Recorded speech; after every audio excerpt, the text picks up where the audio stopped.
Samantala matapos ma-ospital, balik Kapitolyo na si Cavite Vice Governor Jolo Revilla. May ulat on the spot si Jay Sabale. Jay? Rafi, balik trabaho na nga si Cavite Vice Governor Jolo Revilla matapos umano itong aksidenteng mabaril ang sarili sa dibdib. Mainit ang pagsalubong ng mga taga-provincial capital ng Cavite sa nagbabalik na vice-gobernador Jolo Revilla kanina sa kanilang flag ceremony. Kasama ni Jolo ang kanyang ina na si Congresswoman Lani Mercado. Kapwa sila nagbigay ng speech. Senator Bong Revilla has been in Krame for 10 months now. And a few weeks ago, akala ko mawawalan na ako ng anak. Akala ko mawawalan na ng Vice Governor ang lalawigan ng Cavite.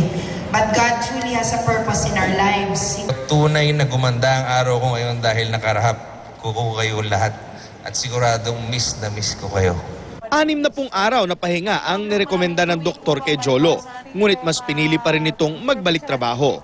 Katunayan, maging noong nasa ospital pa ito ay di raw nito nakalimutan ang kanyang mga tungkulin bilang public servant. Yung kanyang payo sa amin na bilang ISO certified province ang lalawigan ng Cavite, kinakailangan ma-maintain namin.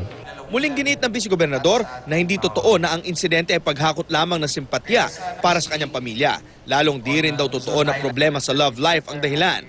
Bagkus isa lamang daw itong aksidente na kamuntikan ng kumitil ng kanyang buhay dahil ang bala ay half an inch lamang ang layo mula sa isang ugat na nakakonekta sa kanyang puso. Mission na pinagagawa sa atin which is to serve the people. Because I am here as a leader. Kumbaga, living testimony ko na yan na masasabi ko, binuhay ako ng Panginoon. Ito naman ang plano sa ngayon ng pamilya Revilla sa napipintong national elections sa 2016.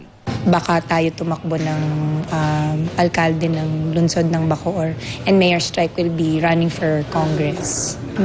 Vice Gov will remain in his position. Pahinga siguro muna kami sa national. We will focus more on our local duties. Sa April 13 pa, opisyal babalik bilang Vice Governor duties. Itong si Jolo na ngayon ay pansamantalang tumatayong Governor ng Cavite habang wala pa sa probinsya si Governor John Vic Remulla. At yan muna ang latest mula dito sa Cavite. Balik sa Rafi. Maraming salamat, Jay Sabale.